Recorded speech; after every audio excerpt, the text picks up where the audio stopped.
Y'all, as we come to life here, twitch.tv/Hamin Media, Ben Hamin YouTube channel. That's me, infidels, the camouflage chameleon, the ninja scaling your building. No time to grab your gun. The vet's already got your wife and children, infidels. And that's right, we're going to hit you with that top percentile of developmental, the NXT next level review here, Hamin Media Group. Y'all. Yeah, man, we are back. I'm just waiting for the vet. I know he was probably just getting off work and heading home now, so I figured we'd kick the show off. He can run in when he wants to, but good morning to you, infidels, if you're watching along here with us live, or if you're checking out on patreon.com/Hamin Media Group. Appreciate you. It's going to be a very busy, big day, big week, as they almost all are. I always say that, so if every one of them is, but I'm glad to be able to say that as more Russo brand and realm meetings today as we meet some IT guys and just get some the fine points worked out so we become more knowledgeable on how things need to operate and just getting things in line, man. And just talk to Stevie too, some awesome news possibly for fans of what we do here. So yeah, glad to be back. It was a good night last night. Me karaokeing along, blowing all my heat off, probably singing rock songs, but in harmonies, but whatever, man. It's what I need to do to make it through, watching all this wrestling, because guys are having a great time. Big Ray is on his honeymoon right now in Dominican Republic. Looks beautiful, like they're having so much fun, pretty much being waited on hand and foot. They got their own butler and whole nine. So him and Jen had a great wedding last Saturday, and now they're really enjoying it. So it makes me happy to see all those pictures, and I know how much of a good time that is to be able to get away from your day gig, that constant grind, and just really be like, wow, this is what it's all about, with a person you care about. And there's sexy people all over the place, so you feel sexy, and it's big sexy Ray. But the vet's going to stand in for him today, just waiting for him to do the run in under the trip wires. He's got to check the perimeters, make sure all security is ready to go before the vet can stand down and join us here at the next level review. But yeah, man, good to see you guys, and hopefully everyone's having a good time. It was a pretty interesting show last night, man. There was one little botch that popped me, but it can happen to anybody on production staff. And yeah, a really emotional show last night with William Regal kicking things off, and just Regal on another level, man. Like, next level veteran performer, doing exactly what he should be doing. And it's great to watch that, dude. It really made last night enjoyable. My character is great, so is Regular Ben. Well, this is my character. Regular Ben is, law moron, slip the shit out of you and your stupid idiot children. But yeah, Ray kind of called it, saying Regal's losing control. We've seen this long-term storyline and of people trashing his office, telling him to shut the fuck up, just treating him like shit, a veteran, who should be respected on the most high. And last night, an interesting comeback. So we'll kick it off here. Let me see actually on Wrestle Stink if there's any other wrestling news that we need to get through, that we can buy a little time until the vet runs in, see if any headlines pop out. Possible new ring name for Piper Niven. I don't give a fuck. Impact to make announcement this week. Barry Horowitz claims Matt Bloom was disrespectful to him during WWE Performance Center talks. That's interesting, because I've heard other things that were kind of weird that I won't go into behind the scenes on Bloom. But speaking of behind the scenes, the perimeter must be clear. We must have security clearance because the vet is here. And, I know he wouldn't show up, stand down from his post if things weren't on the up and up. Good morning, vet. Good to see you, buddy. Good morning, Ben. Good morning, everyone. I apologize for my tardiness, but I promise to make it worth the wait. Yeah, man, no worries. I know you got to do the security checks and make sure everything was in line. And yeah, I was just talking to Stevie and just kicking the show off, man. No worries. Did a little fourth chamber, Rizzer's verse this morning for you, and I was looking on see if there's any news that's kind of germane to NXT, but everything kind of is just the hype, no real inside stooge report. The rundown for our Great American Bash and all that. Those graphics look really good. But yeah, man. Speaking of Fourth Chamber, Ben, I briefly mentioned on the Impact Attack about the Wu-Tang podcast, right? That we're going to start pretty soon. And I got some ideas. That wasn't just like an idle. Oh, I know. We've maybe I'll tell you off air or something, but some of the things, sure. but we got to make that happen. Paja's got the hookup, and a couple other guys do to like Woo Associates. So I mean, one of the last things on my bucket list, Vet, is to get to work with RZA, and not like me spitting bars on the fucking mic, but there's a project that I've had for almost a decade now that is, after I'm done with this stuff, is my next big Netflix push, because every actor wants to be a director. So, I mean, I've directed plenty, but that's kind of like, we'll see if we can get that done as my swan song. But I would love to have him involved in some capacity. And his sensei, it's because anybody can be gotten to. That's just how I feel.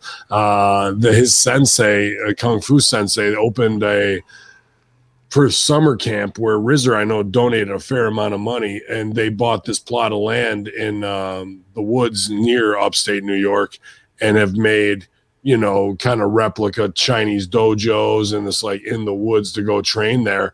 And I know RZA goes there almost every year, so it shouldn't be hard to get to him or meet him on neutral ground there. I think it'd be pretty fucking cool. So, but yeah, Wu-Tang's the universal bond, much like wrestling.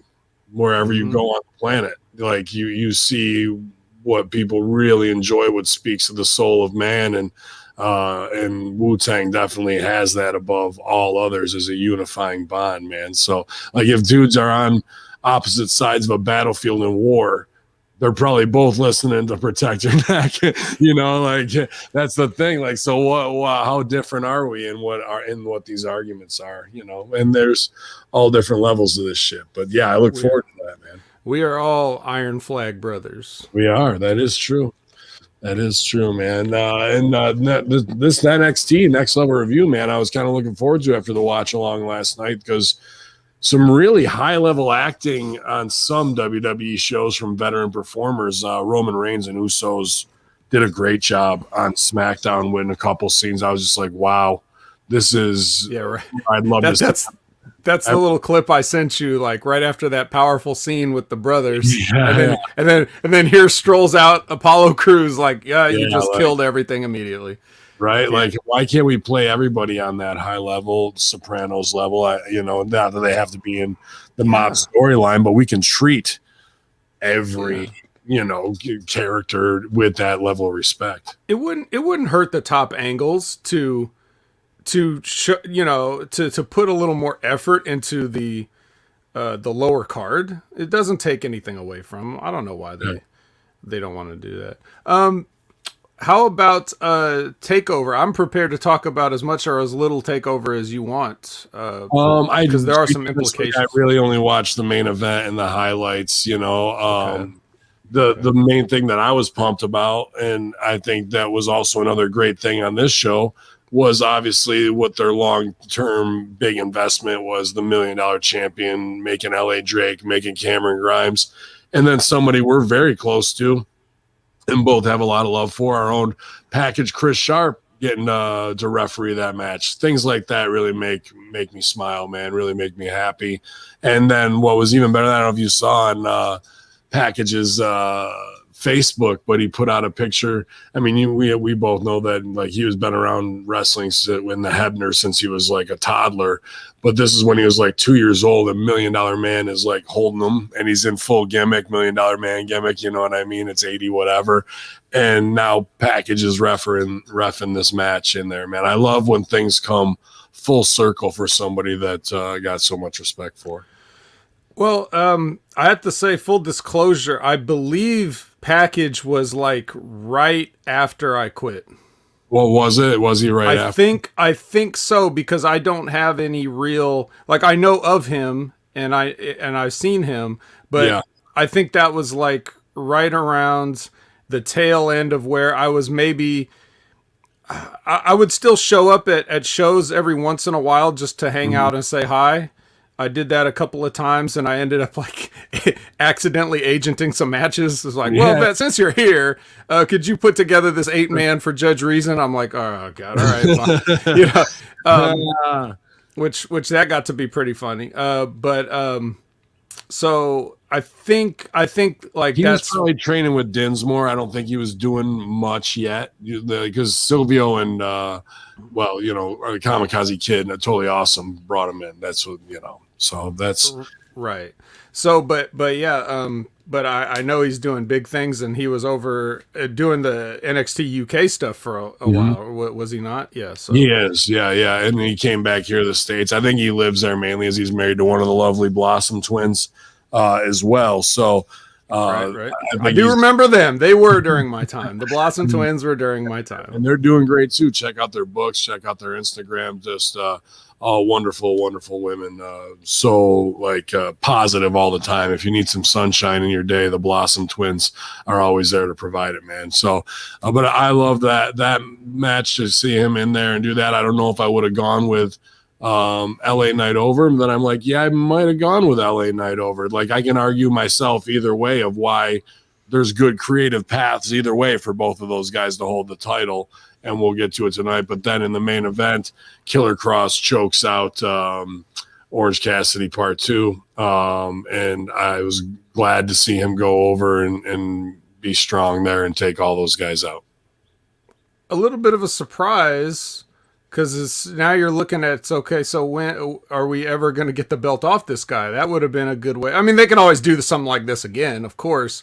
No one's saying that they have to, take it off him now. But, I did kind of think that was like, maybe they could have just used this as an excuse, even if they just wanted to prolong another program with him and somebody else. Yeah. Do you have him even stay that strong and lay it down, and then have all those guys do a tournament for it or whatever it is to crown a new NXT champion? You could definitely do that. The thing about Cross is, and this is something that I've been discussing, ever since I used to talk about with Sergio every week on our own show. But the thing about NXT, you're going to see now, there's going to be guys that you're going to get attached to watching this show, and then you're going to realize that there is no future plan for them. So right. This will be the ceiling for a lot of these guys. So if you're impressed with the way Cross is and his presentation here and all the stuff that they're doing with him, be prepared that will be the absolute height of his career as far as WWE is concerned, because as soon as he's gone from here, that's when it goes down the toilet. There hasn't been anybody of any significance to get a call up from NXT that they've done justice, with the possible exception of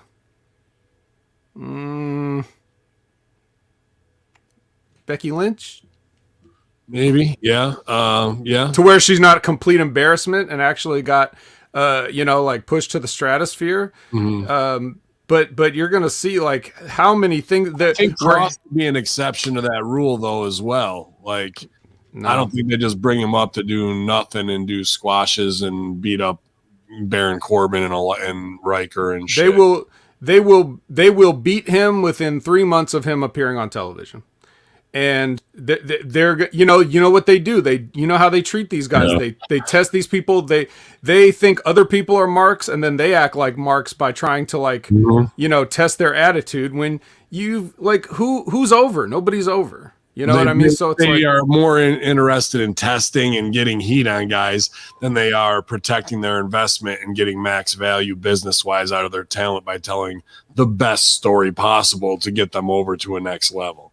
So this was where the whole main roster thing came up with me and Colin, and that inside joke of where we said that's a word we don't say, and it originated originally because I was sick and tired of the way that everybody in the, whether it's dirt sheets or other wrestlers or analysts like us or anybody just throws the term around main roster because that implies that, and that NXT is merely developmental, because that implies that there's like a cohesion between the two units of this is WWE Raw and SmackDown, this is NXT, and we're working together to create stars and make money.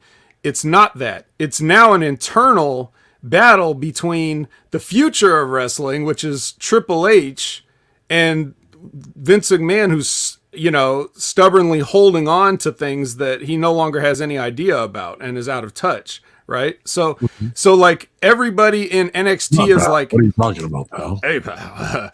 Everybody on NXT is like, they get ready. They're hand delivered with gimmicks, music, gear, presentation, everything to the WWE, and the WWE systematically tears down each and every one of them rather than, pushing them like they should. It should be like they should be getting the finished products and printing money with some of these guys. Right. They should be polishing it up and then have the crossover and do the story across borders. But that, I agree with a lot of what you said there. But at the same time, it's not just that, it still is developmental, because the same program that was going on when we were in OVW, you had Ox and Hammer, those guys were ready to go to the main roster, and then you bring them up for ECW, and one's Bam Neely and the other one is in the Mayweather thing, and then done. Like those guys, that was your torch pass of APA to those guys. We didn't do it. Like, you know what I mean? We're showing the same thing. We're showing the after conditioning audience. We didn't do it when, you know, there's so many of those where you're over in developmental FCW, or they give you your gay porn name in FCW, and then they change that when you go to, you know, whatever, the Rose Band, or their name would smell as sweet as they're trying to get it over. So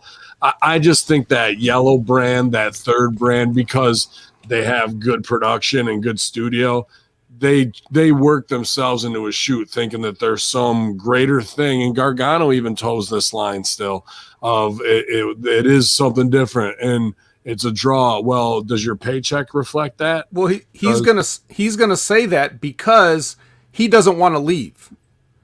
No, because he knows what will happen the moment he gets there. And fear. That's fear, bro. It's not fear. It's just the sense of like, he knows what's going to happen. And this is the more apt way to say it, rather than to say NXT is purely developmental in the sense that you and I would categorize it like what it's supposed to be. We're talking about, you and I, when we say developmental, we're talking about the ideals. We're not talking about the reality. Right. The reality is WWE has their own indie. That's what the reality is. That's a more apt comparison, because when they went through in the 80s and got all the best workers from all the best territories, you know, which were quote unquote the indies or whatever you want, you know, that was of those days, even though they were like full companies. But, you know, that's beside the point. The point is they got all the best talent from there. They were ready already. This is like their own indie that they control. And guys like Gargano know that he will never get away with the shit that he gets away with in NXT if he goes to Raw or SmackDown, because an agent or another wrestler is going to be like, I'm not taking that. I'm not selling that. I'm not doing that. We're not doing any of the stuff you want to do.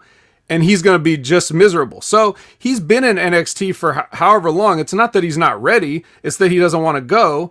And there's a few guys like that. They want to have their indie matches, but they also would like that weekly paycheck to clear. So that's why they're content to stay there, because that's as big as they were ever going to get. They'll be completely marginalized to go to Raw or SmackDown. So that's why there is a certain group of guys that are better to just stay. They're content to stay there. I don't think Cross wants to stay there like as a career like those guys. I think he wants to stay there a little bit longer and spend some more time in the oven so he comes out the best that he possibly can, because he looks like he's taking the learning part seriously. However, once he gets up there, he's going to find out like they're not in the business of making stars anymore. And that's a shame, because a guy like him, that's the kind of guy they would have always wanted. I agree. And I know those little caveats, but you're there to go through developmental to get to the big show to make the big money. And if you're just content with staying in developmental so you can have your indie matches, even though it might last a little longer, you will always have felt that you undersold yourself because you settled because of the fear of not being able to play politics, whatever, not being able to outfox and get your creative over because you're comfortable, in the shadow of Triple H and Shawn and living that. That does not make you the best worker in the room, in my opinion. That makes you scared of grabbing the brass ring and really going for it. And you're never going to make your top payday by staying there and taking that chance. You're always going to have that what if in your mind, man.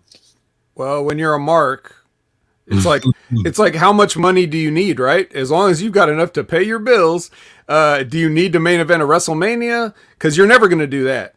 Those guys, they know, they just know, and it's not a matter of playing politics. It's a matter of they know it doesn't work, so they've just resigned themselves to that. If they brought back Braun and told the right story with Gargano in a David and Goliath way, that could main event WrestleMania. So to sit there and be like, I'm not leaving or I don't want to leave and not see it, that is if we're on the psychiatrist's couch, that is an internal fear of not being able to achieve your goal and settling using excuses the other way, man. I totally get what you're saying. Yeah, but to me, the id of that is like, nah, B, you're exposing yourself. You always want, like, I don't want to say everybody feels like this, but I guess everybody just has different goals whenever they get into this business and what they want to accomplish, right? And so I don't think that that's the attitude that he should have. He should want to succeed, but I also think it's a hopeless situation. And the sooner you realize that it's hopeless, like in a way he's a mark because having the kind of matches that he wants to have, like Johnny Gargano or those guys like Adam Cole or those guys like that, like being able to have the matches that they want to have is more important to them than achieving that level of success. That's being a mark for yourself, and that's what I said, for the audience and making the best show for the crowd and the experience to make the most money, to make a moment that's memorable that lasts forever. That's what we're in this for, not watch me do some flip shit and fucking give you a bump on the announce table. I mean, come on.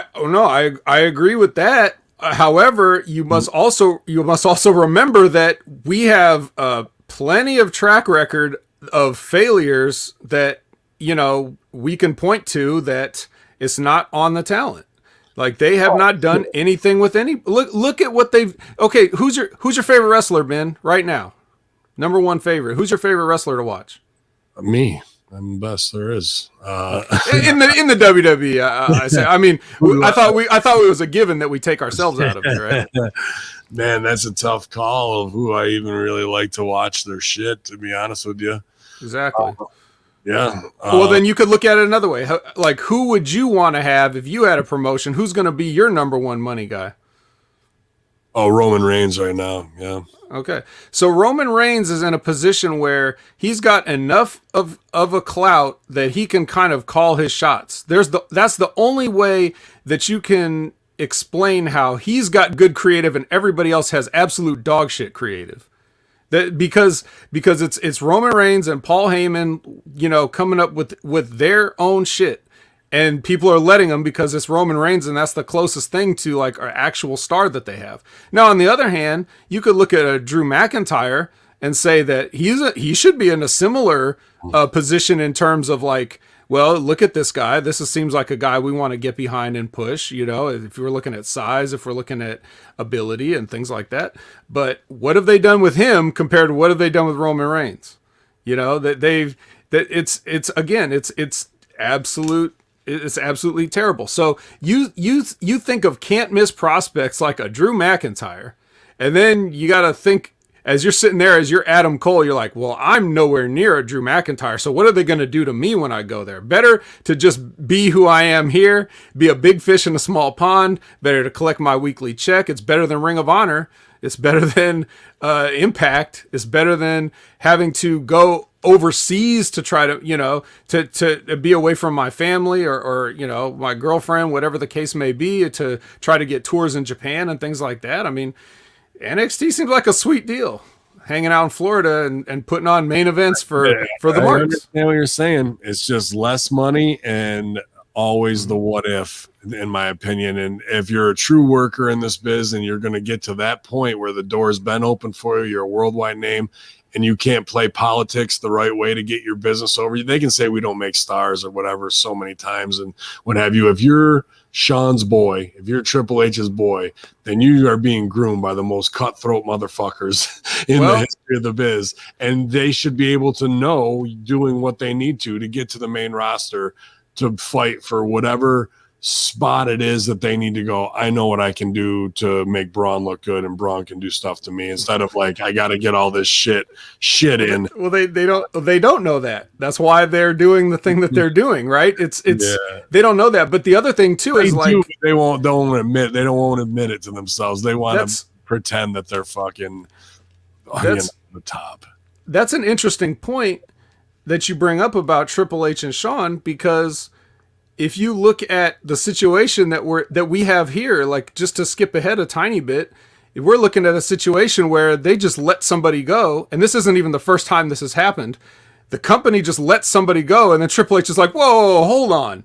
I'll take that guy. Mm-hmm. You know what I mean? So if Triple H can't even deal with this stuff, what hope does a Johnny Gargano have? Mm-hmm. Like you would, this man married into the family, and he can't even do it. If the game can't do it, Johnny Gargano's screwed, Adam Cole's screwed, all these little guys are screwed. So that's what I'm saying. Like I think they've figured out that much at least, and that's why. If it was a true meritocracy, I think they'd be playing all the politics they could. I think they'd be doing everything they could to make as much money as they could. I think they are. That's why they talk openly on the mic about Cross like that, because they know Cross has got the size, the look, the ability on the mic, the chick. Mm-hmm. And they have to cut him down of like, you've had every door open and you suck in the ring. We're the best. Like, because they know that's all they got over him. They don't have the look, the believability, the da-da-da. It's exposing the way they act sometimes. I like that shit. I like that shoot, bang, bang on the mic. But I do also love, and it is fucked up as it is, the Shakespearean married into the family, runs the third brand, builds the guys. They stop them just to fucking do some inner family Hamlet type. When I look at Triple H, a lot of people say that he's a mark for himself and he's this and he's that. You've heard it all about him over the years. What I look at is a man that was willing to step up with that level of dedication for his love for what he does. Like he bit that bullet, married that chick, just so that he could cement his place forever into, like what he really loves. And you can see that as he's trying to like build his own brand, and part of like, and he's trying to be like one of those, like similar to, I guess, a Paul Heyman in the early 90s, where he's like a rallying force for these guys, and that he makes them feel like they're the underdogs and they're going to accomplish something. I think he really is into that, because he realizes his career is not, he's no longer at the performer level of needing to do that. He's gotten everything he wants, so now he wants to give back, I think, and I truly think he feels that way, like in an honest way. He really is one of us. He's a killer Kowalski guy, trained from the ground up. He's not nepotism, had it handed to him. He made it through all the most bullshit locker rooms of the most cutthroat guys to get to this point. So, and he did get over too. Like he was actually over. But here's the difference. Like Triple H is a wrestling fan. Vince McMahon is not a wrestling fan. So the entire future of where this industry goes hinges on what happens when Vince McMahon dies and how much control Triple H will have. I'm saying it right now. You've got to hear June 16th, 2021 that I said it, so anybody can go back and look as long as this channel's still up. Ben, watch your mouth. Yeah, we'll see. But you just mark my words that I said the entire future of this industry hinges on Triple H. Well, it is Triple H, but it'll be him working with NBC Universal as they're the owners and he's the executive producer. I mean, that'll be even so, still him. Yeah, well, yeah. Mm-hmm. Kicking off the show. Great talk, Matt. Thank you very much for awesome opinions right there, man. Absolutely. Thanks. I have those. Except for the ones that I didn't agree with because everything I say is right. Good thing we agree more often then. But yeah, we kick it right off, man, with Regal in the ring with a tearful, realization and talking very openly and a great pace, just a super real in the moment, what you want to see as a casting director of like, this is real right here, even though we know it's acting. Very great feel, injecting a lot about, pretty much my family are here, and that's my entire life and everything he put into it, and now he's lost grips on it, as we've seen that from all levels of talent, like not respecting Regal. And then out comes Cross and cuts a big heel promo on Regal, and I'm going to myself, man, I mean, I haven't been watching this super long, and I know he was part of it and he might have his beefs, but this was way too heel of a promo for Cross, in my opinion, to get the heat. But they needed it because then they're bringing out Samoa Joe to and people, and this was the interesting swerve in this, where Regal offers to step down and have Joe take over, and Joe says he absolutely declines. And you're like, what? But then he counter offers and says that he will make sure people respect Regal and, be an enforcer.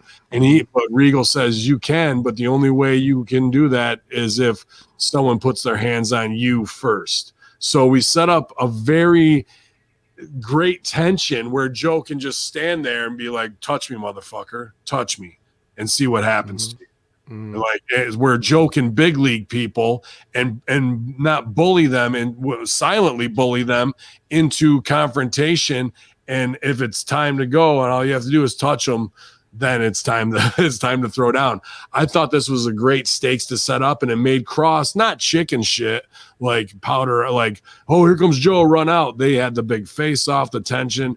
And Cross, says, okay, this is how it is, and backs out. So now we have that across the board, and they play that out through the rest of this show with Pete Dunne in a face-off, and also Gargano does a really good little comedy bit with it. So they really solidify it after establishing it in this first segment.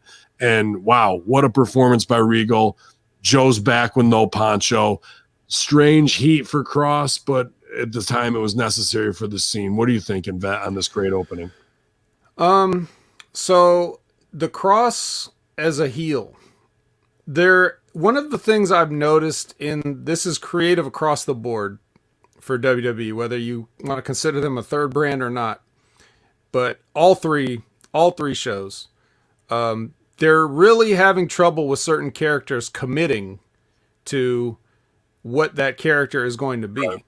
Sure. And so what they establish Cross from his vignettes announcing his debut, which luckily didn't come 6 months to a year after his debut. They came before. And so they fully established him as like a very mysterious, sinister type person. Sure. And that's how he came in.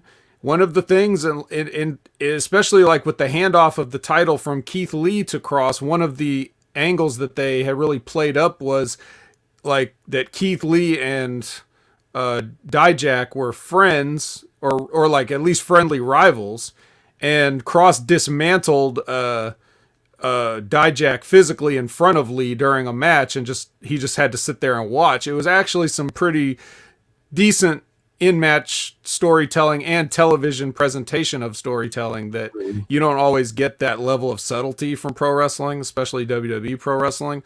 So they've definitely painted him as a villain. However, in recent times, they're also sort of like want him to look super cool, which like he already does look cool just from the entrance alone and the stuff like that. It's hard to like hate on a guy like that. Mm-hmm. But he won't like one way or the other commit to doing anything like truly dastardly, I would say. Not like mustache twirling, that type of thing. But everything he says is kind of foreboding. And it's like, is there a meaning behind what he's saying type thing? And in the situation of the takeover match where he's in there against some people that you're kind of rooting for and some people that you're kind of rooting against, it's kind of like a weird gray area that they put him in. But anytime you got a guy ganged up on by 4 other guys, you know, you're gonna root for that guy at least a little bit. You're gonna at least coming off the pay-per-view as a big baby beating those fucking guys is how I feel. And like our first impression after that is something else completely different. So that was a strange, you know, unless they build him as like a fucking dude who's schizophrenic, who one day he's this and the next day he can be that. Well, I would argue this, like, with people sometimes about, like, what makes you a heel? Are you a heel because you did something, or are you a heel because that's what you know, they handed you today? Oh, you're a heel because we said so, not because you actually did anything wrong. Well, in this case, it's not necessarily the actions of breaking rules or what have you, the I told you so that he's trying to do. It's the fact that Regal is a super baby face right here, and you're coming out as opposition. It automatically makes you that, you know, so, but we need that heavy stakes of Joe and Cross as shooters. And if Joe can back down Cross, who won't back down from fucking Joe? That made Joe. You know what I mean? Absolutely. Mm-hmm. Yeah, it would. And again, this is where giving Samoa Joe to the WWE on a silver platter and then fucking him up now hurts him in his return, because a lot of his credibility is lost. Like, who hasn't beat Samoa Joe on Raw or SmackDown or whatever shows he's been on since he was there? So it's like, now coming back, I'm like, yeah, I just really am not that intimidated by this guy. Because of what I've seen. So, but anyway, the main point is, in the totality of Cross's NXT career, he's been a villain. So it seems like it's coming a little more out of left field to you because you more recently started following it. But it's nothing so out of character for him here. And you know, I like this, but what I had written down in my notes is Regal comes out and he's trying to be honest, because he's shooting about how he's felt working for the company, and he's using that to do an angle, so we can buy into it both ways. And then, to me, 2 guys come out and cut wrestling promos on top of that. So it's like, okay, so now we had something real, and you just made it extremely phony immediately. Like, we didn't even have a chance to, like, really process it and digest it, and you immediately made it phony because they start again. Now, if Cross had come out and not been a pro wrestler cutting a pro wrestling promo to Regal's face, if he had just talked more conversationally with him, and the same thing with Samoa Joe, like if he had came with a little more of a hushed tone instead of his promo voice and been like, you know, look, man, I'll do it on this, you know, if it was, it's all in the tone of not, you know, making this phony pro wrestling. It's because Regal wasn't doing that. He didn't come out and cut a wrestling promo. So that's why, for me, that's what I took away from it. It's still, if you're looking at it overall in the creative that we've normally been force fed, it's good. But why just praise them for doing something good? Why not tell them they can make it better? That's your bread and butter, and that's what I like to do too. Now, I also want to contrast this with, if you know, we discussed it on Impact Attack last week. Mm-hmm. You opened with 3 guys in the ring. Like, this was the opposite of that. This is where you would need these guys because they had people to be in front of and do this kind of thing. And Regal's like addressing the people. So it makes sense if someone's going to interrupt him and do it in front of the people. They could have turned this into a mini movie too if they wanted. And then it could have been a little more like what I was suggesting, where everybody's like talking more realistically. But they did it here. And even though you could still do it better than that, I think it works in this sense because now you got an audience to react to you. I agree with all that, Vet. Great points again. Great points.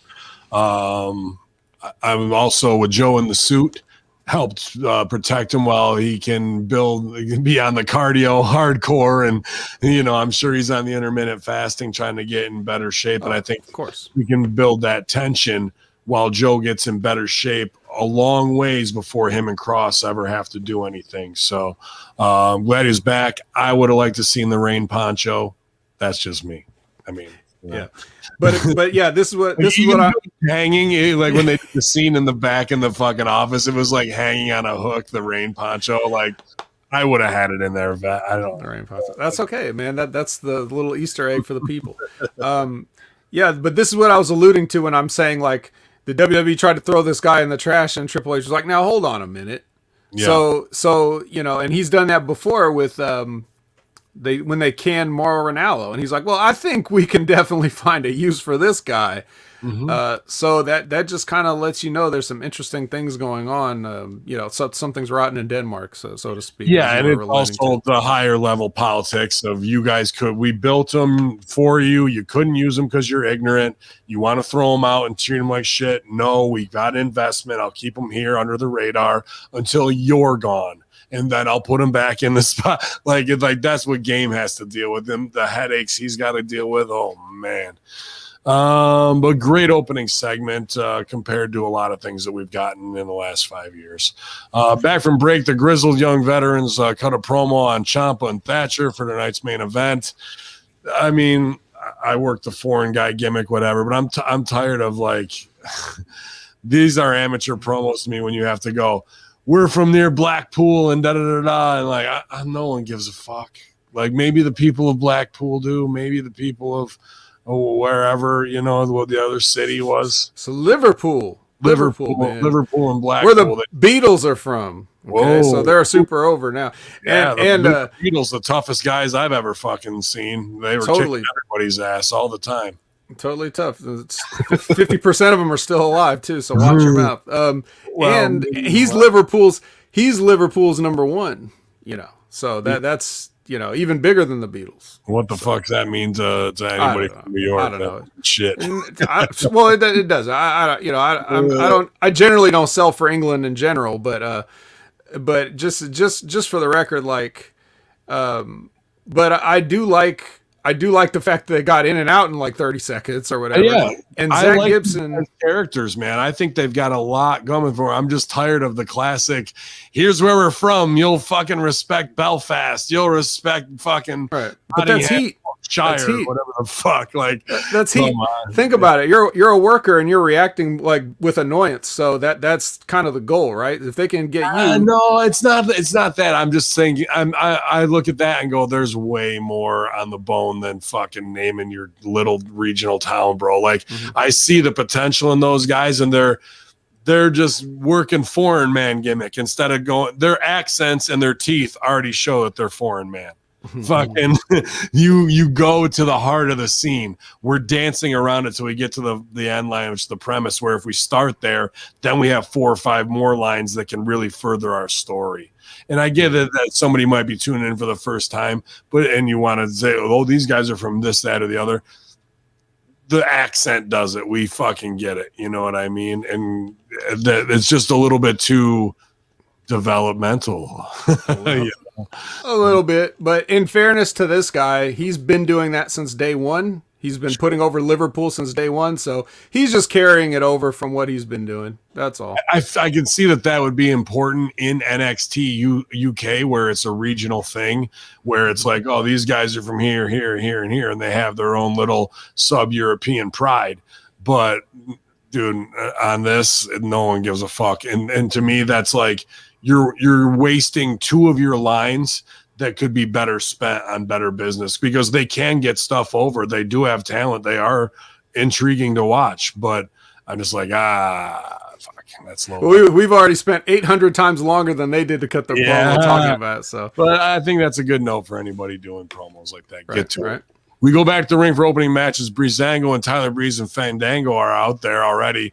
This could be the last match I think we see these guys, Breeze and Fandango. And I've always been, I think Fandango's got a lot of money written on him. But Marcel Barthel and Fabian Archer of Imperium are out next. Barthel goes to work on Breeze. This match was ordered. It comes out after UK champion Walter ordered Imperium to make up for their September 2020 title loss to Breezango. Such a memorable moment. Fandango fights out of holds, delivers chops, more offense on a leg drop. Fandango ducks a shot and sends Aichner to the floor. Breeze runs and leaps out onto both men to the floor, but they catch him and take him down. And then Fandango does one and fucking they almost don't get him, but he takes him out. Thankfully, it looks safe enough.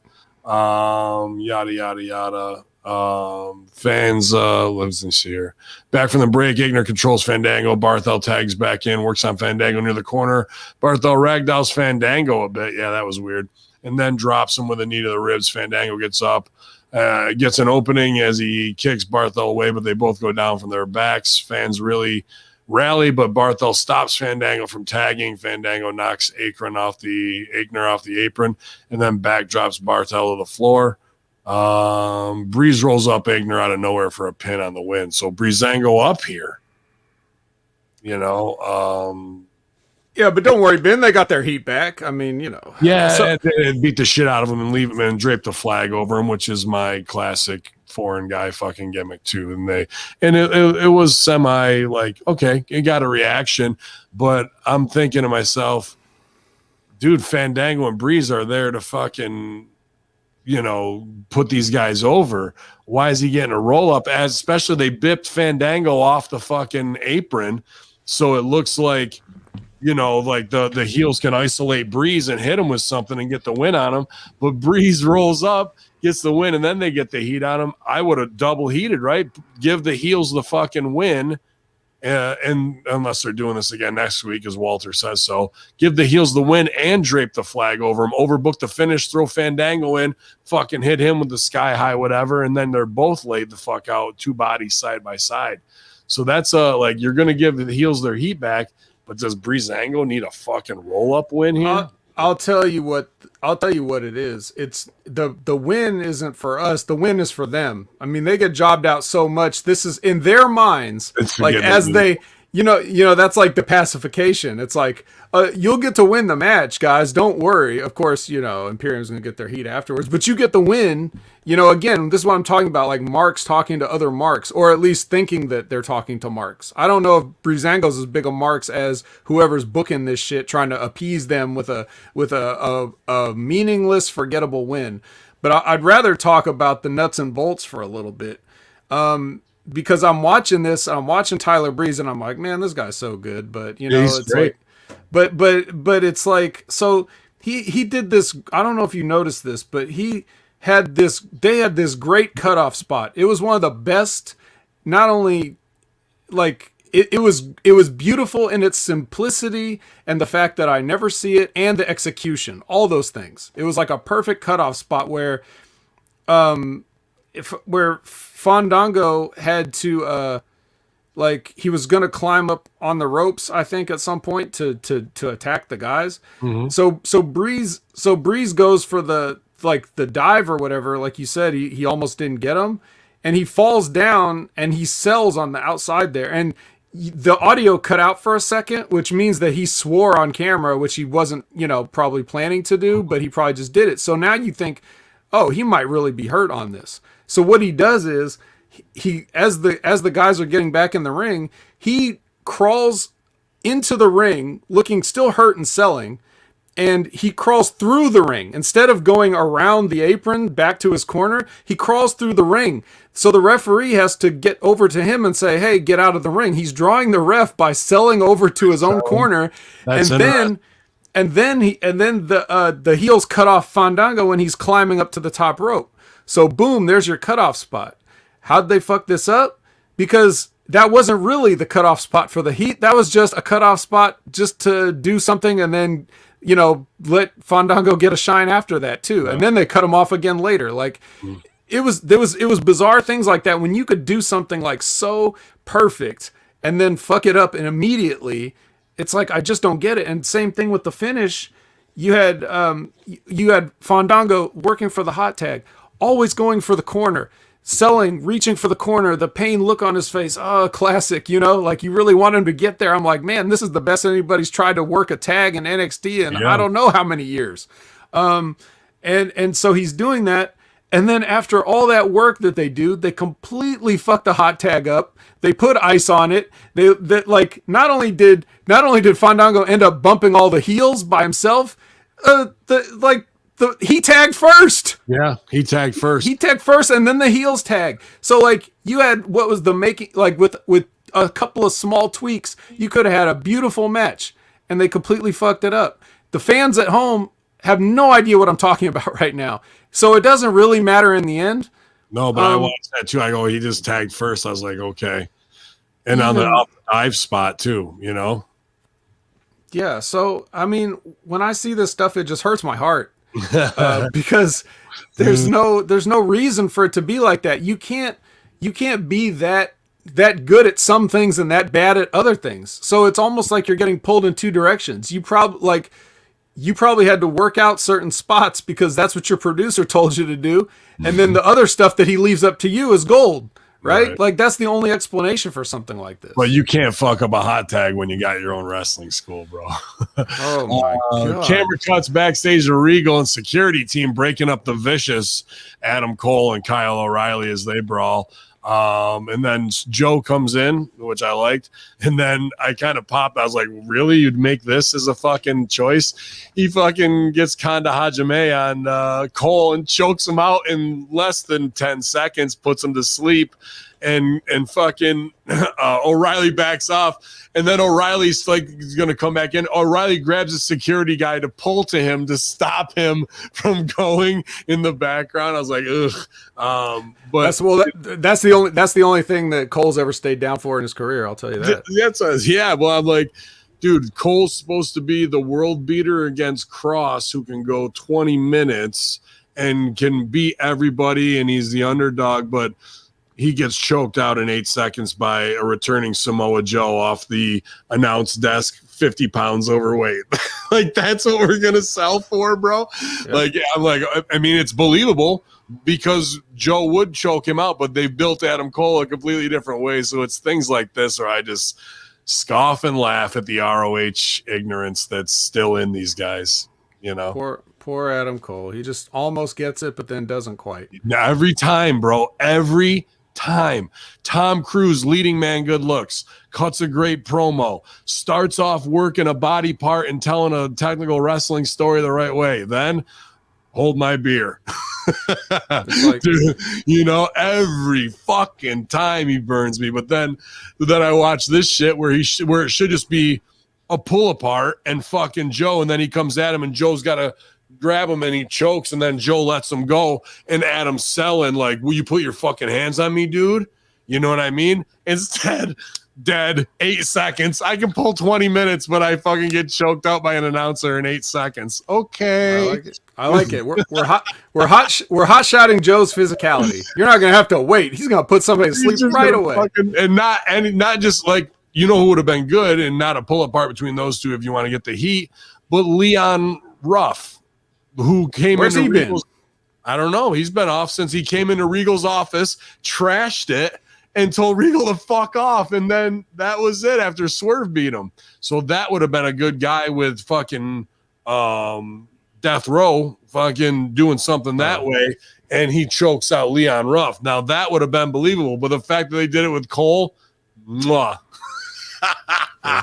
Cole's a little bigger than Leon Ruff, just a little. Yeah, just a little. I wanted before I forget, I wanted to get this other shit in that about and we're going to talk about continuity issues here later. But just one of the things I always find funny. One of the things I always complain about is the use of entrance music. Like, I think I hate when people come out for an interruption. Yeah, like when if you're real, yeah.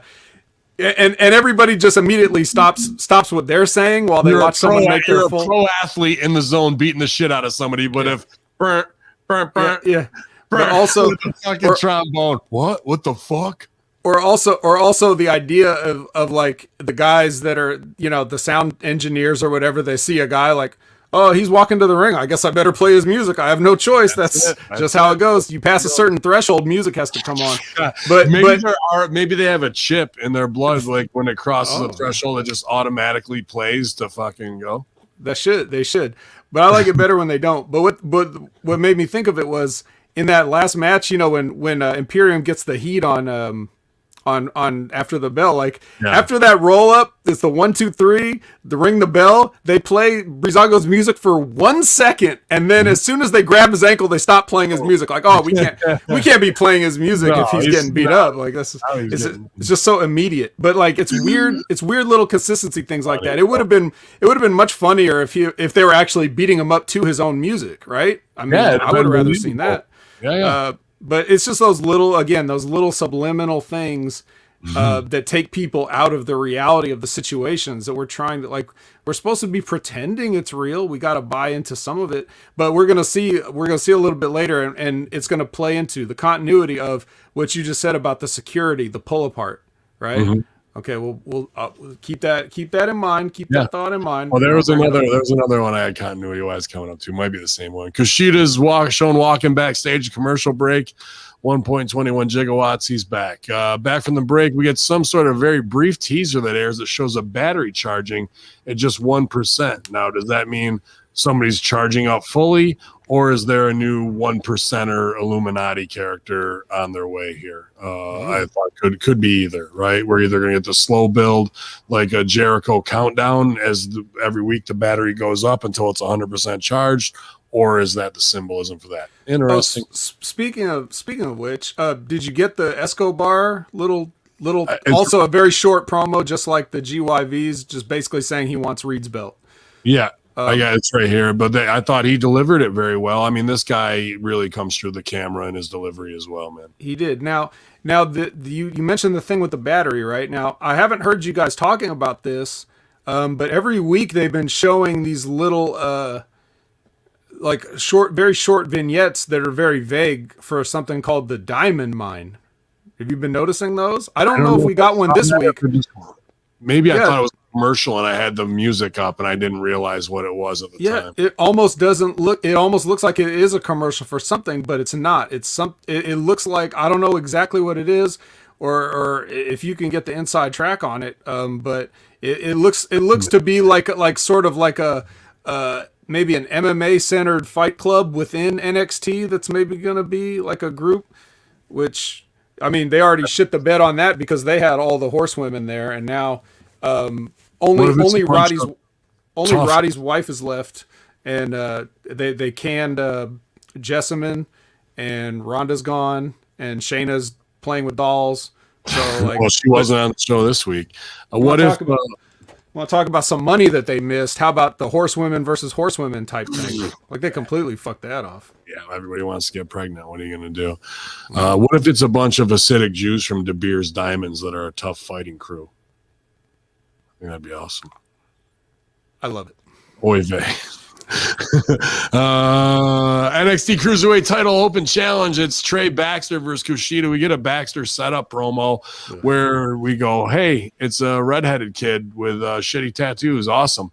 Who is another 150 pounder. Boy, he looks scary. But then he gets in the ring and does Ricochet's entrance, which was an interesting fucking... Dude, he did everybody's moves. He did Ricochet. He did Cedric.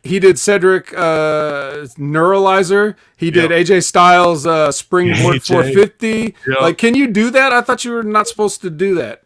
Did he clear permissions for all these guys? Like, I think that could be a rib where it's just like, yeah, dude, go do AJ stuff. Can you do that? Give him moves of other guys just to rib everybody that this kid's doing everybody's shit, but he thinks he's getting over. Yeah, dude. Can the kid do flips? Did he have botches? Yeah. Is he business exposing bad? Yeah. Is he raised on Will Ospreay, New Japan shit? Of course. You can fucking tell it, bro. This type of wrestling is what I value the least. Takes the most effort. It takes the most effort, is the most dangerous, and tells the least amount of story. It's the most self-egregious of watch me. Ooh, watch me. Fucking little kids jumping in the fucking pool. And, Kushida tries to do what he wants to, but Kushida goes over with the submission. I can't remember what he calls it, the Back to the Future arm hoverboard lock. Hoverboard lock, which is the stupidest fucking name for a finish of all time. Oh, come on. What do you mean? Dude, he needs to drop all that fucking clown shit from New Japan. You don't like Back to... Okay, so what's the problem? Everybody else does too. It's not a Japanese film that would cross over to make you believe that he's fucking Marty McFly and Marty McFry.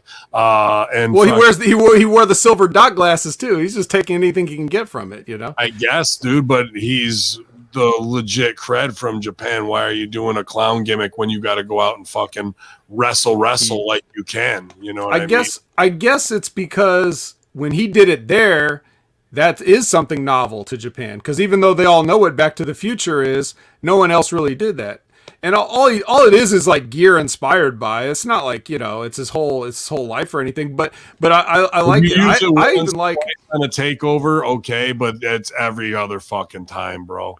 I even like how his white gear that he used to have. It almost looked like the Barbie hoverboard that Marty stole in Back to the Future too, with like the logo and everything like that. The whole finish of 2CW's career and why we're bringing it back is 2CW.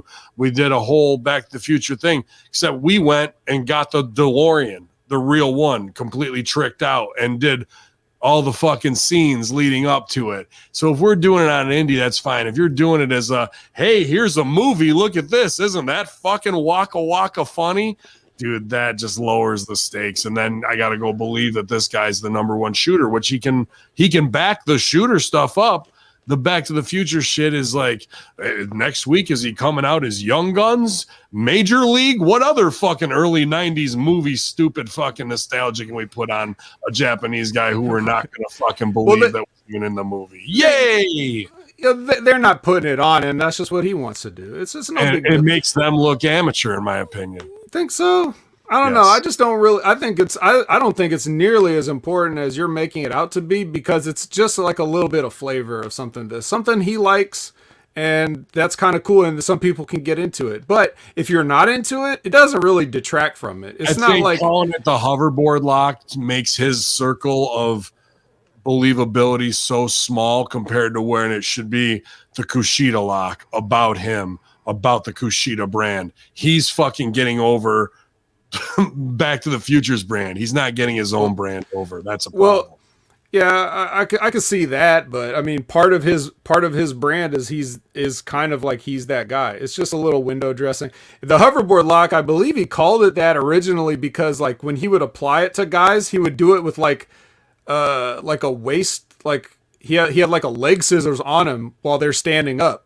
So it's like he's off the ground and they're supporting his weight. So in that sense, it's like a clever use of the word hoverboard lock. But hey, if you don't like it, you don't like it. If he wants to go in on it, then what I would do to show him how fucking stupid it is, I would come up with every 1.21 gigawatts, fucking every Biff Tannen, every fucking George McFly reference. He'd come out to fucking he'd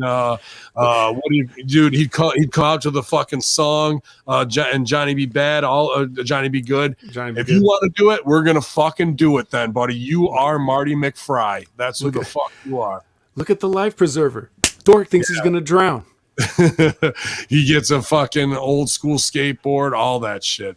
After the match, Kushida stands tall, raises the title, and dude, there's the one thing he goes over with the good arm lock, which I like, hoverboard lock, whatever. But they got to get all their shit in. Why couldn't you just beat him with that submission in the first 15 fucking seconds of the match when you had him, when you were working the arm? You got to do all these flips to get back to a half shoot submission to make it believable. Case in point, flips and big offense don't mean shit. Go for the fucking arm lock story the whole time. But nope. Let's get your egregious. He had in his mind, he's trying to. This is how I look at it. Well, first of all, I like to shout out Sonic, make like a tree and get out of here. But in Kushida's mind, look, Kushida's done it all, and it's his point in this thing. He just seems like such a nice man, and he sees like this kid who just wants to do his move, so he's gonna let him do the moves, and then he's gonna beat him. In his mind, he's trying to just be nice. Like there's I mean, look, when you're in there, like sometimes you just have to. If you're a nice guy, you just have to accommodate people's bullshit. Lord knows I had to so many times. Like, hey, I want to do this and this, and I'm just like. All right, let's see how I can plug it in. If I'm TV champ and whatnot, and hell no, like, I get it. Like, this is stuff that makes agents look bad and makes TV show look bad, and fucking, this should have been tightened way up. And these guys can do incredible things, and they did it all. They did every incredible thing they could do that other people already do. Right. And you know what? So this guy, Blake Christian, that's who he was before Trey Baxter, whatever fake sounding name that they gave him. I mean, I saw him before. He was actually working New Japan America stuff, and he's like, he's so forgettable to me. And it's really, the heat should be on whoever signed this guy, because there's no money. There's no money on this guy ever. I'm sorry. Now he's not athletic and he's not fucking. Yeah, but so is everybody. Who cares? Right. It's like but look at him. God, look at him. It's just gross. Like, no one should be that untan, that unmuscular, and he's not even, like, again, he's not even doing his own shit. He's doing other people's blatant shit. So it's like, why would I watch this guy? You know, so Could it's like, you make that into something, Vet, like Ice Cube in the Lynch Mob, where jacking for beats, and like he fucking directly bites guys' shit, and be like, "Fuck you! You don't even do it as good as I do," and like you're like, "I'm taking that, and I'm taking it from you, motherfucker, and it's all mine now." Like, why not lean into it? You know what I mean? I could if this guy could cut a promo worth a damn, but he can't. Right. This guy has no ability other than, you know, stealing other people's We got stuff. all day at the Performance Center to set up lights and protect them and do the shoot interviews. And they have too many people that would be better for that than him. Like, it's not like they don't have enough talent they're not using, that they need to sign this fucking guy to come in here. So the heat's on them for that. And Kushida just has to deal with it. So I feel for him. But like, I just don't know sometimes. Like, you see the kind of guys that they can't do anything with, won't do anything with. Then you see them sign guys. Isn't it funny how you notice, like, whenever they do this big layoff of like all these office people, like you hear all these guys getting furloughed, or long time people like Gerald Briscoe or things like that. And then all of a sudden a bunch of new people show up to hold the microphone. Like, how many blonde girls do we need to hold microphones? Dude. Like, there's so many of those. They all do the same job. Why are we hiring people at this point? That makes no sense. And this Blake Christian's another example. Why are we hiring this guy? It just makes no sense. So yeah, man. But Kushida's up with his finish, and then we go back to fucking save the senior prom at the undersea dance. Mackenzie Mitchell is backstage with Frankie Monet and her dog Presley. Frankie's got a huge announcement. She says she's gonna give the another performance next week as her encore of her debut from last week. And then she runs over to, and this fucking pops me too in continuity era.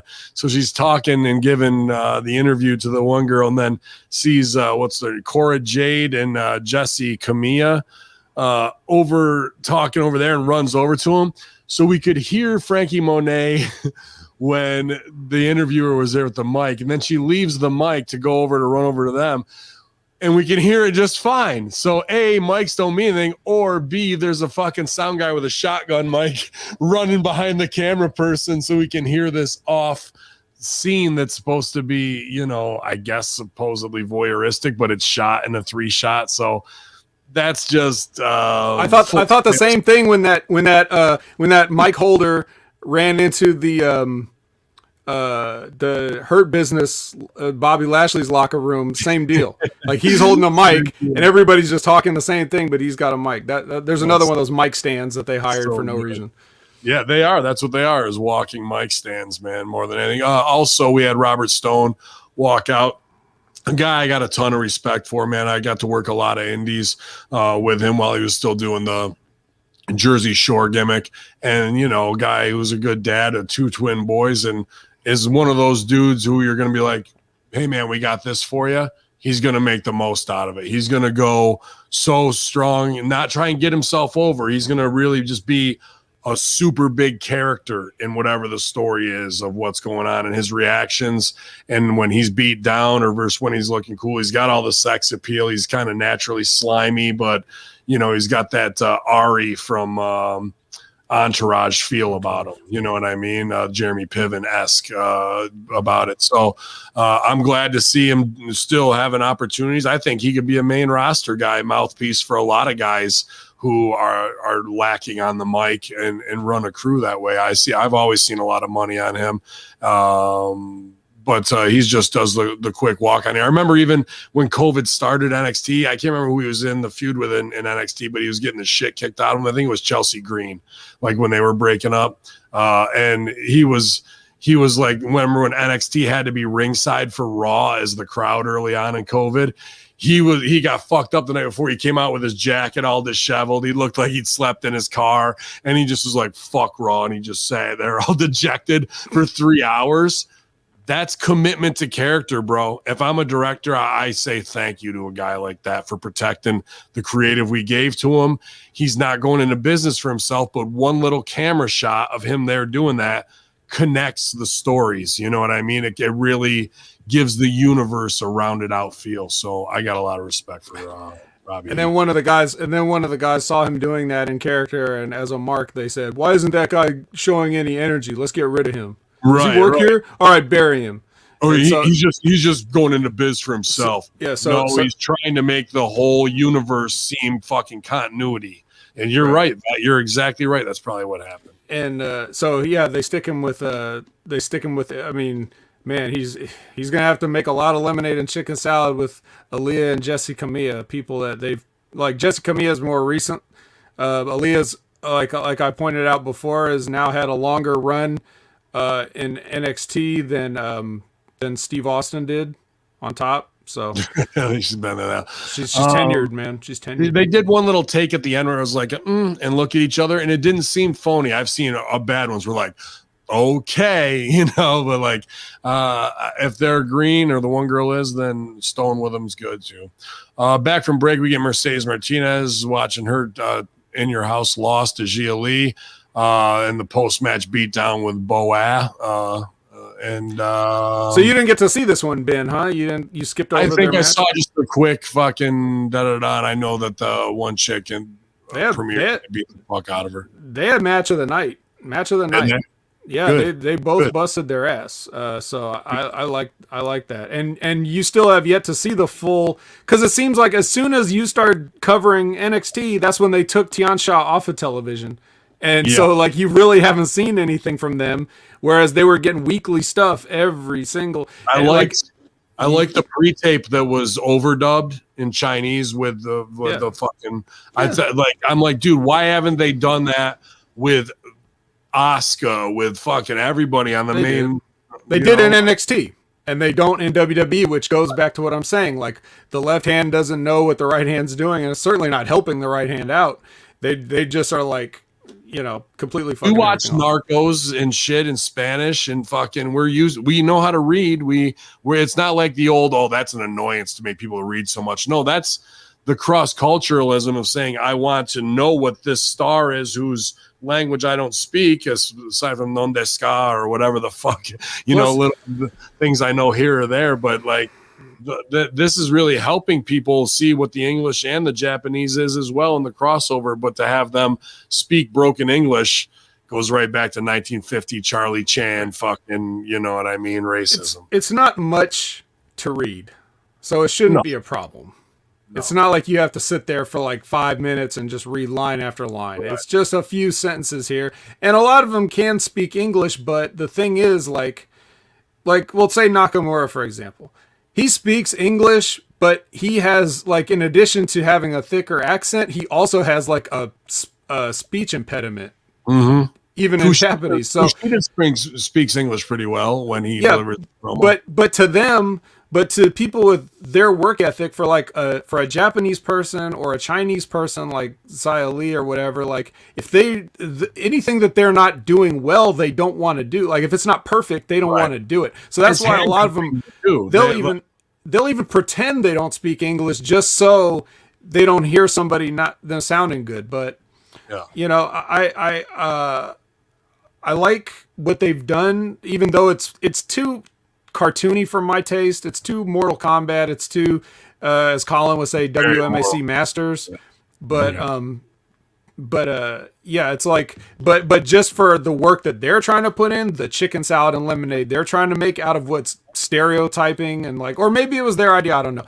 Just for a fun fact, as some of our NXT viewers that remember from my time on the show, Tian Sha actually translates to "goddamn."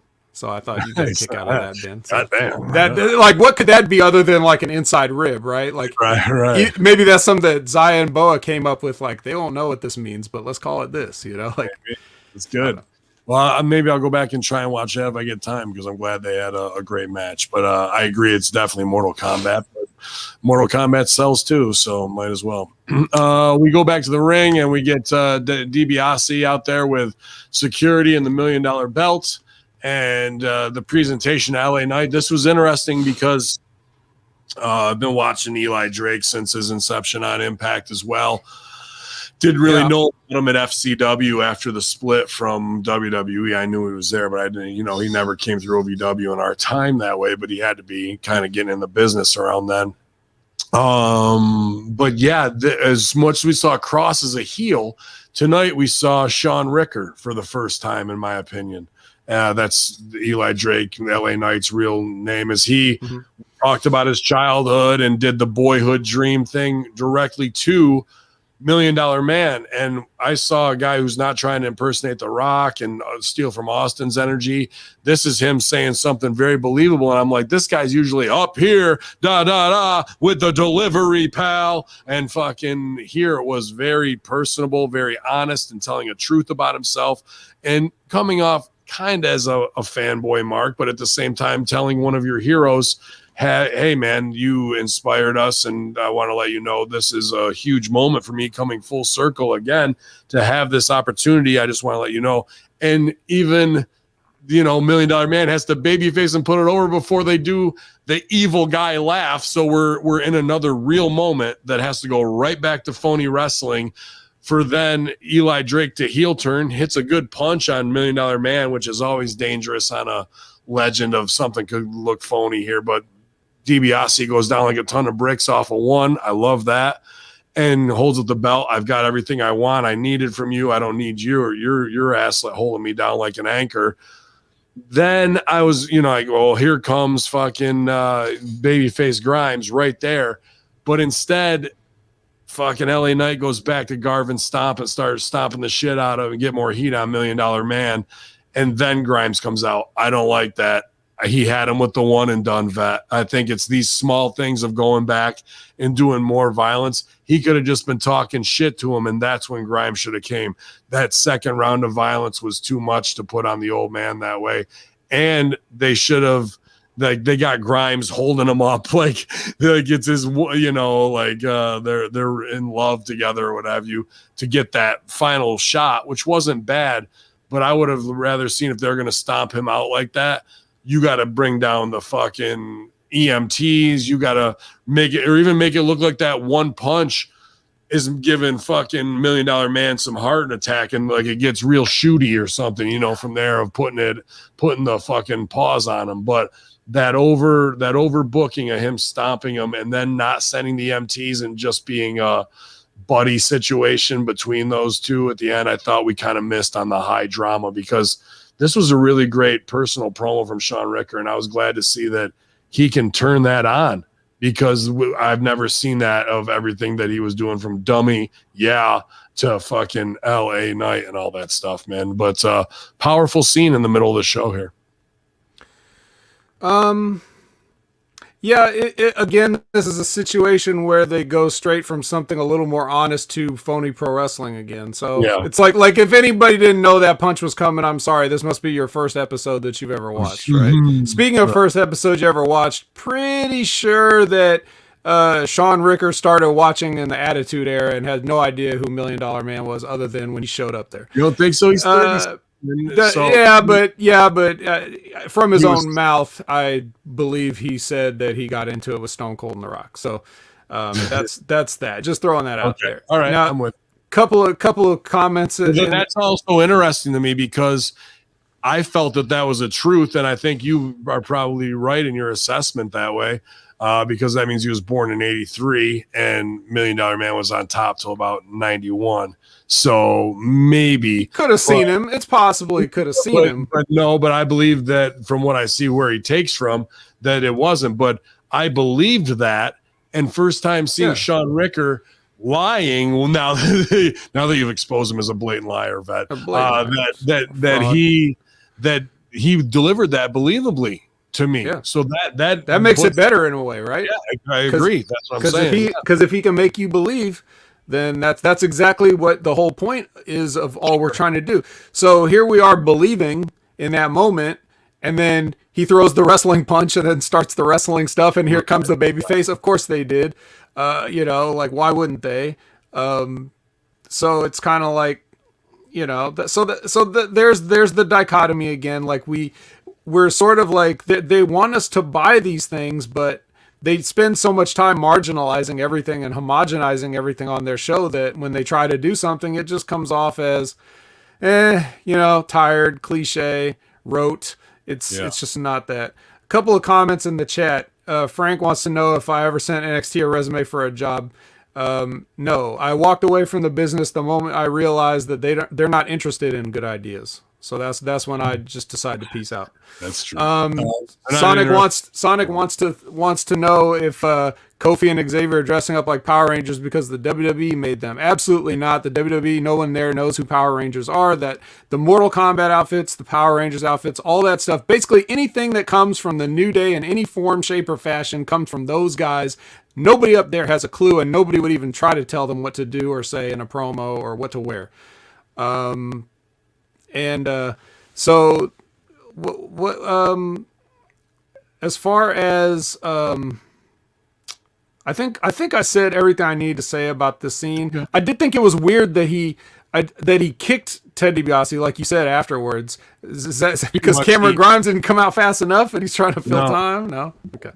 I don't think I don't know if he got scared there. I think it was overbooked to Garvin stomp him and then send him. But what did you think about Beth Phoenix's reaction? This is repulsive. Does that work for you? Did that bring you into did that draw you in a little bit more? And on Beth, because I was kind of her young boy when I first got there, and Melina, I was their driver. So, but yeah, the commentary on NXT sells way too hard for babies and heels instead of just telling the story and adding something to it. Raquel Gonzalez and Dakota Kai versus Kaden Carter and Casey Catanzaro. Boom. Big girls match where they're doing way too much, smashing each other on the outside, throwing each other into the gates. This goes on forever. Sorry, this write-up. Oh, no. Yeah, the write-up. The match was like, about what it was. It was about, no, this is a 7-paragraph write-up for this. Yeah, we don't need all that. Basically, Raquel Gonzalez, as this feud continues between the Mean Girls and the whatever. Right. So you got to miss out. This is probably like one of your first looks at the K-Sounds tag team, right? Since you've been, because they disappeared right around the same time that Tian Sha disappeared from television. Yeah, I haven't. Because they were in an angle where, see, Zaya was kidnapped and brainwashed to be what she is now, and these were her friends, and they were gonna. And this is a direct quote from the announcers that Casey wants to beat the friendship back into Zaya. So yeah. So these, in this match, these girls, they want to do a lot. Like the K-Sounds team, they want to do a lot of stuff, and they're able to pull it off for the most part, which is surprising given their relative greenness. There was one spot where Raquel gave an awkward sidewalk slam, but that was, that's just like a little minor thing that I think everybody turned out okay from that. But I actually like this. A lot of the creativity in the babyface double teaming was good. Yeah, there was good babyface double teaming in this. I like that too. They're athletic, all these girls. Nobody really tripping over themselves. And one of the things that I'm looking at in terms of women's matches is, because we were always trained alongside, like the women trained alongside us during our time, right? Yeah. And one of the things is, like, you see some of these women, they're almost moving at like half speed sometimes. Sometimes because they're trying to remember what's next. Sometimes because they're not as athletic. It's just, some of them just don't have that extra gear that they need for some of the things that they do. And despite Catanzaro's, relative, like, she's pretty new to this, and she's starting to pick it up pretty well in terms of like her timing, her footwork, in terms of like, for the stuff they want to do, Raquel and Dakota had to be there for it, and they were. So that's the kind of stuff I'm looking at in this match. Lot of times, although they feed themselves like phonily to like, you just know like here comes a bump, so they stick their head in to like take a stunner and shit. You know what I mean? Like they don't. Yeah. Sell. Oh, there it is. They just like put it on me. In the degeneracy of our craft, that just sort of happens across the board now. That's true. You'll see it a lot. I can't put that on the women. So, but I, even though this is not my favorite type of match, I thought whatever they wanted to get across, I think they did a good job of it. Right. We see Poppy Poppy. We see Io Shirai walking backstage, and she's walking. Then we get an announcement to thank Poppy for her new Eat soundtrack for the brand. Did you download it, Ben? Did you get it like last week, right when she pushed the button during your watch along? No, I wouldn't even steal it, bro. To be honest, well, it's free. It's free on all those platforms. You can get it. YouTube right now. Everybody on YouTube in the chat, go ahead and go over to Poppy's channel. You can listen to the NXT soundtrack. I wish Poppy would eat because she weighs about 94 pounds. If somebody needs to fucking take that advice, it's her. You can see her. You can see her shoulder blades from the front. Not my style. I like fucking Jessica Rabbit voluptuous women, not fucking skeletons with skin on them. Io Shirai takes the mic, says she's back, baby, feels good, says some shit in Japanese that I don't know, so we'll give her a She basically said, I'm speaking Japanese and you guys don't understand it right now. I like that. That's a great translation. And then Candice LeRae comes out, says a lot's changed since Shirai was gone. Then tag partners come out too. I don't like heels wearing white. That's just me. Not that you have to wear black, but when you it's ironic white. Yeah, well, that's the thing, right? It's ironic white. And everybody's got hair that's dyed the color of Kool-Aid. That's what I took away from this awesome scene. So Shirai gives a 619 to Indy Hartwell as they try and get heat. Zoe Stark rushes the ring and stops Hartwell. She fights off both champions, so Io Shirai recovers, and they hit a double springboard missile drop kick on the way, sending them out of the ring. Shirai's music starts up. Thank for God for the sound guy. He's on time. And Stark and her stand together tall in the ring. The way yells a bunch of shit on their way out. Interesting. So I first off, I want to make sure that we get over that this tag team will not be referred to, the faction will not be referred to as the Way. It will instead be referred to always by me as the Dairy Queens, because the reason being is because what was it? What's her name? Candice LeRae is a Kroger cashier, basically, that decided to become a wrestler. But once they got the endorsement from Dairy Queens, they've moved on, and Dairy Queen's under new management. So that's the first thing. So here's where that continuity comes into play. There's like a fight and between an unscheduled fight between some of the talent out here in the ring in front of people. Right.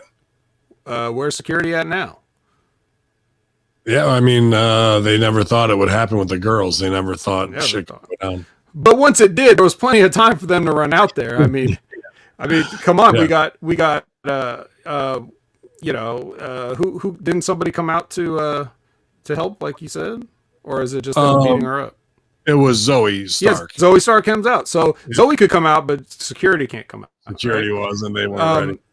And then, so to top that off, it's the next scene that we get is Mackenzie Mitchell running up to Joe and Regal saying something about order being restored.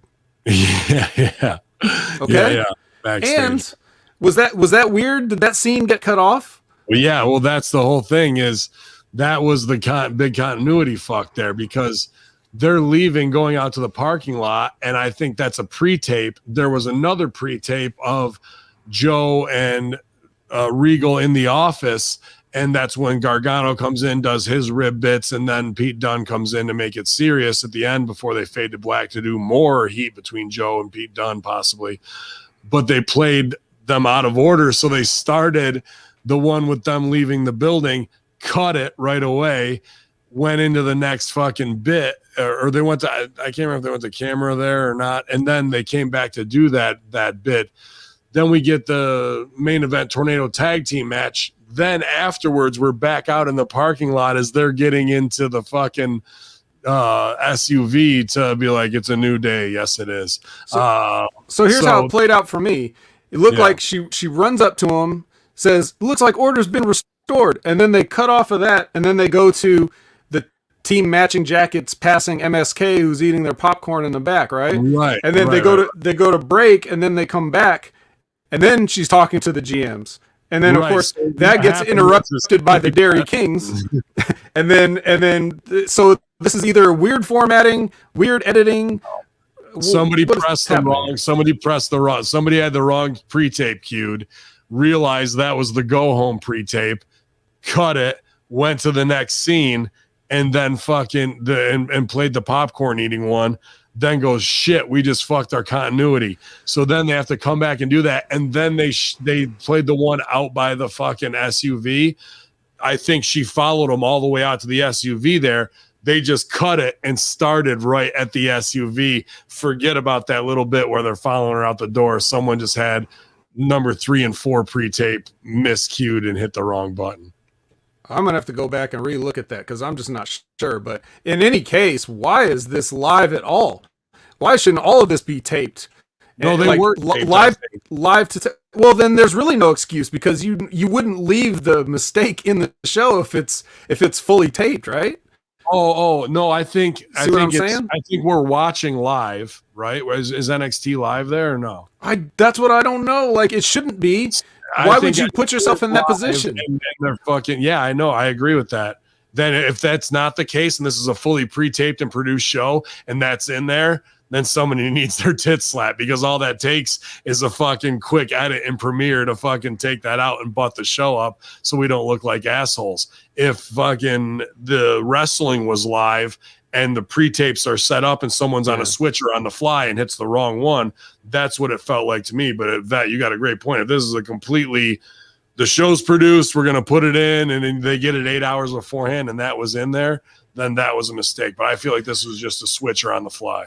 Well, that's pretty granular on a production level, but just from that's how we do it. That's the experience. Exactly. But I just don't want to lose sight of my main point, which is, regardless of whether there was mistakes, whether they go back to it, whether there's editing mishaps or whatever, or someone pushed the wrong button or whatever, the idea of taking the first thing you see after a brawl in the ring is this chick running up and saying, looks like order's been restored. Like, you've got a complete, that's where the continuity's out. Like, you're not making sense. And well, it also makes it look like that was for after, that was for the final, like it was supposed to be the Office pre-tape, and then her looks like it's been restored, but the way they did it there definitely undercut everything going on, bro. But welcome to developmental. I'll research this and get back to you. We can't even get the sound mix on SmackDown right between the live crowd. So things like this, I love little developmental hiccups like that. And it could be somebody from Full Sail who's a kid who learns the lesson the hard way last night. That's just how it is too. Everybody's learning. Tornado tag match, Thatcher and Ciampa versus Grizzled Young Vets. We did have that thing backstage with the popcorn stealing of Tim Thatcher. Loves popcorn, apparently. So loves it. It doesn't get stuck in his teeth because there he is.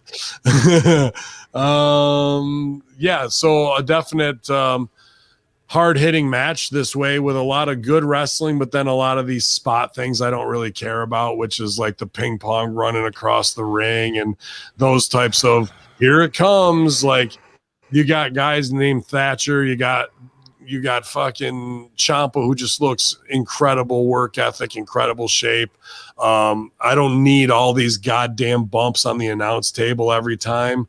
Like, it's these egregious things that, or whatever. I want to see Thatcher stretch and make a guy scream and sugar a dude and get hooks in and get nasty and Ciampa fucking and good, tandem offense on these guys. But instead we're just getting the same old thing over and over and over again. That feels like ROH spot fest, bro, that it really doesn't make them shine as shooters. That's not shooter stuff to me. And I like both of those guys. Well, it's Ciampa's fault because he can't shoot a lick.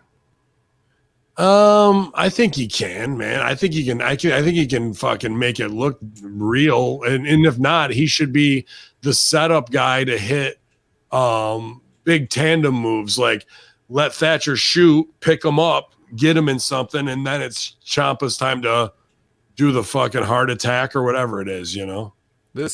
Everything wrong in this match is 100% Ciampa's fault. I can already, Really? I just tell you, yes, because Timothy Thatcher would never do matches like this, and I don't even know if he would know how to, or it even occur to him. Like they're just to work matches like this. Subbing Thatcher in for Gargano, and that's not the style they need to be working. Ciampa Gargano style. No, but they still got to work the match, and this is how they did it. And I know I've seen enough tag team matches with the Grizzled Young Me's to know that they work smart. They work the closest to what a real tag team's supposed to as anybody doing tag team wrestling on this planet today. So I'm not going to blame them for anything that goes wrong. It's like this spot where at the beginning where they're like mirroring exactly what each other's doing, where they're like clubbing them in the chest and then they trade and club the other guy in the chest. Get that cartoon shit out of here, dude. That's I don't shit, like that.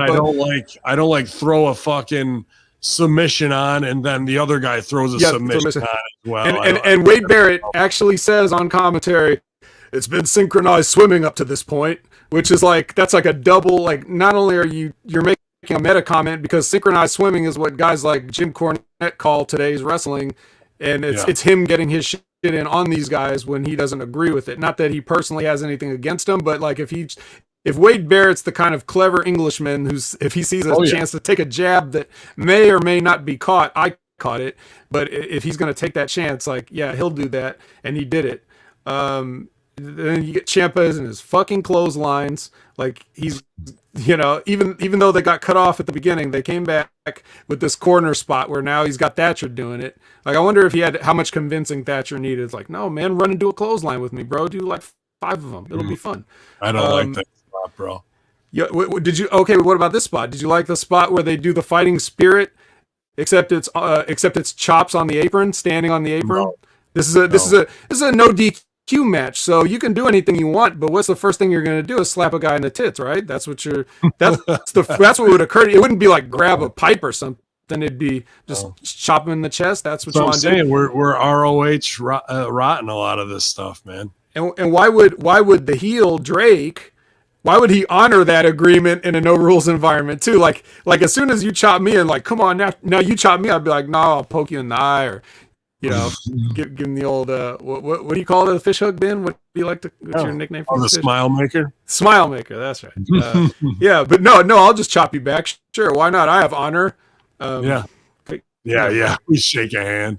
Or there's things like this too. Like they do the spot where they drop Ciampa on that piece of the table. Like they lean it against the desk and then drop him on it and he bounces off, which is like, that's a cool visual. However, you're forgetting the important fact that you have a perfectly good concrete floor right there to drop him on. Why would you want to do it on the pliable wood board? Like, I thought he got a sliver up his ass too when he hit that shit. Like that's always the worst. It always looks video game fun, and then you get a big sliver sticking out of your ass cheek for the next 2 days. Good times for everybody. For nothing, for falsy, for something that no one's even going to remember. Double submission. Thatcher on the leg, Ciampa on the arm, taps him out because it's tornado and we don't need any rules. So after that, we get the outdoor go home of things are back to normal. Right. Again, here it is. Even more normal now. So yeah, which is kind of, again, if this were real, it's a little bit odd that the management's leaving the building before the main event's even cleared out of the ring. Yeah, right. Like they're celebrating. We're out of here, boys. Fuck it. They get up and Order's been restored, Ben. Order's been restored. Let's leave now. 10 minutes before fucking Fridays closes. We got to fucking get our order in. Yeah, that's a good point, Matt. Man, just piece the fuck out. I'm out of here, bro. Oh, good stuff, man. But I did like the opening. Interesting stuff from Eli Drake with the side of them I hadn't seen before. I like the high level of their character delivery. I like the Delgado de Fantasma, like his little promo in that amount too. There's a lot of points that are shining bright here, but will they ever get to do anything on the main roster? I think Vet's got a great point with all that, man. So hopefully they are making the best times of their lives, and they are hopefully having the creative freedom that they definitely won't have if they go up to the next level, and that they're making the most out of it. And I just wish that we'd get rid of some of these clowny things that hold them back. Kushida's a much bigger brand and player than that holding them there.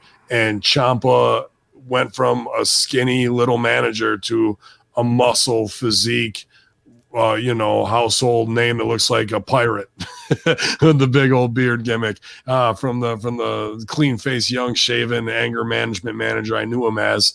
I just think we need to leave a lot of that ROH stuff behind, man, and really work more like Orton. I think he should work more like Orton almost all the time. So, but yeah, I love that. I appreciate you, man, for all the extra extended effort that you've given this week at HMG on Impact Attack and filling here on NXT while Big Ray's off on his honeymoon, and while Colin was there visiting. Absolutely, it was good to film with you and get back to some Impact as well, man. Hopefully you're going to have a big week ahead. What do you got going on, man? Anything?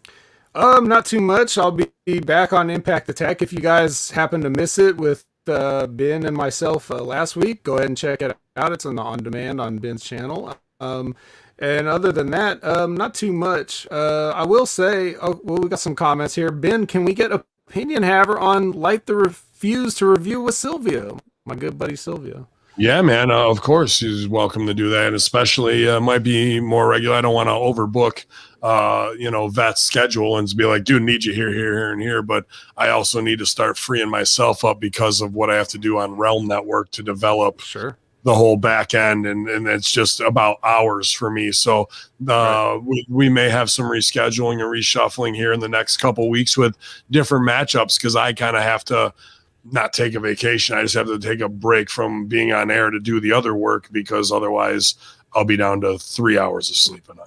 And that's still a little more than you really need, right? Just get better drugs. I mean, that would be nice. A little bit goes a long way, though. We don't need to overexpose me, but that would be the second, after Man Beast was so kind to do a next level review with us. Doing something with Susio would be the second time I've actually, get to be on here with somebody I've had a match with, but not necessarily ever sat down and really had a conversation with. So he's doing great things, man, and you have plenty of great opinions off of there. I just hope their show's good, so you don't have to be tortured if you sit through it. But you can follow them. I watch AEW anyways, just for my own edification. Just because you live on the anger. It drives you. Got to, man. Got to. Oh, shit. Y'all, I'll be in Toms River, New Jersey this weekend at the Action Sports Center with my man Blaze Haram for Titan Championship Wrestling Destruction and Death Dad pay-per-view, I guess it is. I've botched it or whatever, but it's always D something D and all the dirty words you can think of. But yeah, we'll be rocking all week long. You can check this at patreon.com/Hamin Media Group if you're already watching live. We appreciate you at twitch.tv/Hamin Media and Ben Hamin YouTube channel. Recorded a great Master Shoot Theater again yesterday for Russo TWC. We had a lot of fun with a great cliffhanger there. And Raw and SmackDown review, guys. So I'm as burnt out on wrestling as you could possibly fucking be at this point. Wow. We keep trucking along, man. That's just how we do it. Bless you and Stevie. Bless all of us here at HMG that watch all this stuff.